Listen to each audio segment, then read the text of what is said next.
Now we have to give the double effects of adjustments. First adjustment. The closing stock on 31st December 2001 was valued at cost rupees 20,500 while its market price 22,500. तो closing stock इसका पहला effect trading account credit side by closing stock.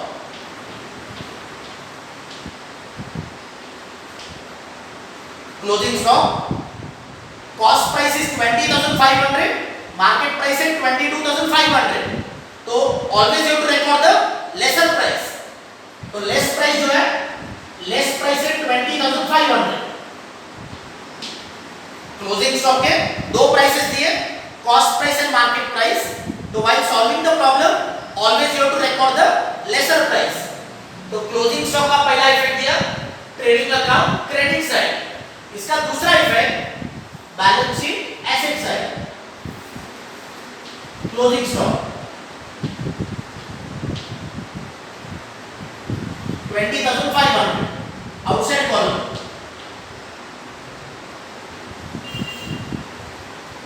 Second adjustment. Goods worth rupees 2,500 were destroyed by fire and insurance company agreed to pay rupees 2,000 in full settlement of the claim. तो second adjustment इसके तीन effects देना है. पहला effect है trading account credit side. Trading account credit side by goods destroyed. Trading account credit side तो bye goods destroyed 2,500. ये first effect हो गया. Second effect balance sheet asset side. Balance sheet में लिखना है insurance companies claim. Insurance companies claim. ये second effect हो गया. तो insurance claim 2,000. And third effect profit and loss account debit side to loss by fire. Profit and loss debit side loss by fire. Difference लिखना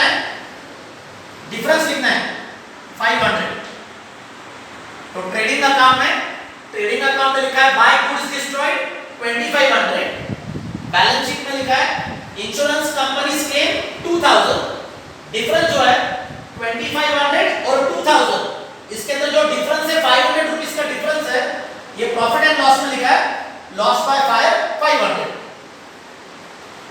third adjustment unpaid expenses rent rupees 50, salary rupees 250. Unpaid का meaning है outstanding. तो outstanding expenses के दो effects. Profit and loss में rent के अंदर add करना है प्लस आउटस्टैंडिंग. अनपेड का मीनिंग है आउटस्टैंडिंग. तो add in the expense. Profit and loss में रेंट में ऐड करना है 50 रुपीस. टोटल आउटसाइड कॉलम में 600. प्रॉफिट एंड लॉस में सैलरी एंड वेजेस में ऐड करना है आउटस्टैंडिंग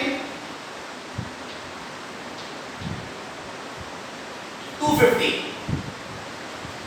ऐड करके आउटसाइड कॉलम में 10,750.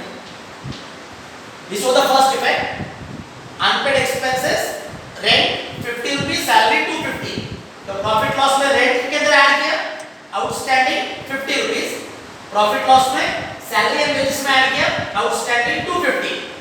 दूसरा effect second effect balance sheet liability side.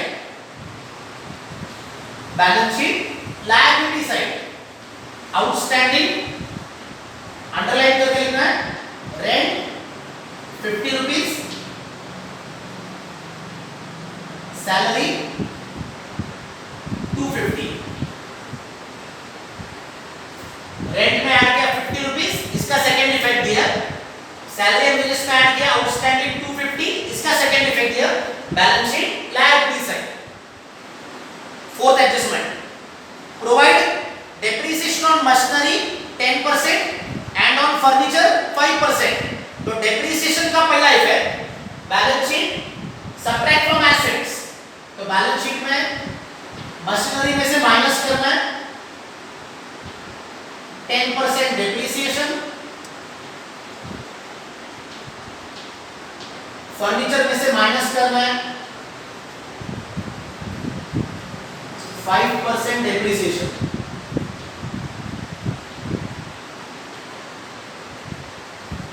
तो मशीनरी का अमाउंट है 20,000, इसका 10% 2,000, आउटसाइड कॉलम 18,000। फर्नीचर का अमाउंट है 10,000, इसका 5% 500, आउटसाइड कॉलम 9,500। ये हो गया डेप्रिसिएशन का first effect. Balance sheet asset side deduct from respective asset. Machinery में से माइनस किया 10%, फर्नीचर में से माइनस किया 5%। डेप्रिसिएशन का दूसरा इफेक्ट, डेप्रिसिएशन का दूसरा effect, profit and loss account debit side to depreciation, profit and loss account debit side to depreciation, underline करके machinery 2,000, furniture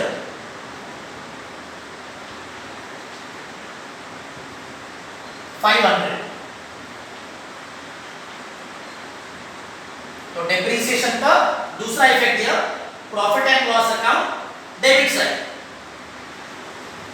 fifth adjustment, goods worth ₹4,000 were sold on 27 December but no entry was made in the books। Adjustment का meaning है unrecorded sales. तो unrecorded sales, इसके दो effects, trading account में sales के अंदर add करना है, ट्रेडिंग अकाउंट में सेल्स में ऐड करना है अनरिकॉर्डेड।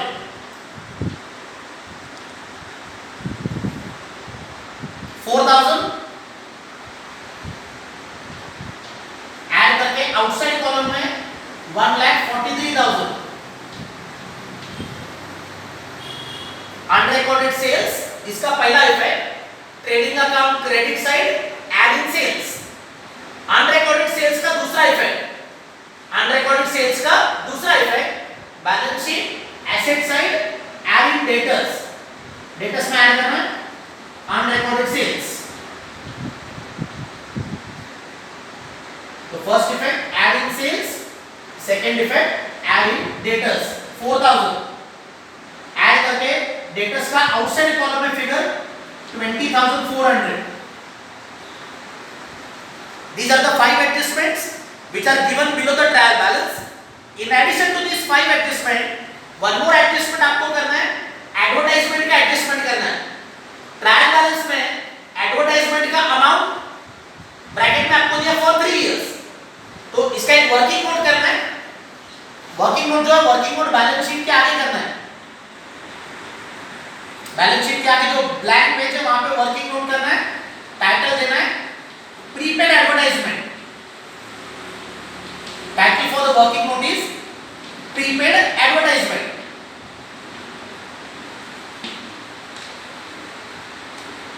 ट्रायल बैलेंस में एडवर्टाइजमेंट आपको ब्रैकेट में दिया फॉर 3 इयर्स एंड एडवर्टाइजमेंट का जो अमाउंट है, एडवर्टाइजमेंट का अमाउंट है ट्रायल बैलेंस में 6,000। एडवर्टाइजमेंट के आगे ब्रैकेट में नंबर ऑफ इयर्स दिए फॉर 3 इयर्स। तो वर्किंग नोट में लिखना है 3 years is equal to 6,000। Final account का जो सम है, फाइनल अकाउंट का ईच एंड एवरी प्रॉब्लम ये आपको 1 ईयर का है। तो 3 ईयर का जो अमाउंट है 6,000, इसको 1 ईयर में कन्वर्ट करना है। ट्रायल बैलेंस में advertisement is given for 3 years, amount of advertisement is 6,000। Final account का each and every problem 1 year का है। तो 1 ईयर का हम फाइंड आउट करेंगे, 6,000 into 1/3। तो 1 ईयर अमाउंट comes to 2,000।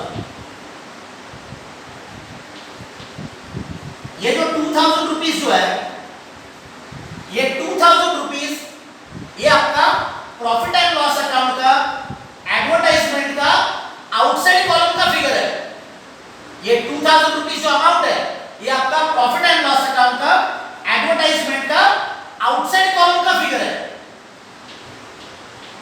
तो ये जो 1 ईयर का जो अमाउंट है, 1 ईयर का अमाउंट 2000, इसको आउटसाइड कॉलम में लिखना है।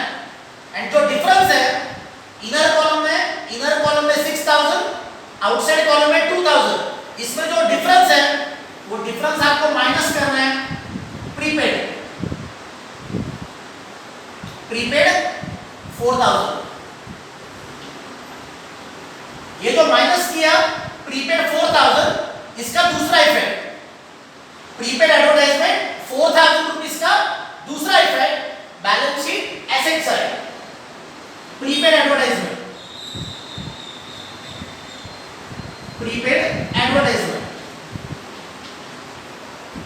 Balance sheet asset side 4000, amount 4000।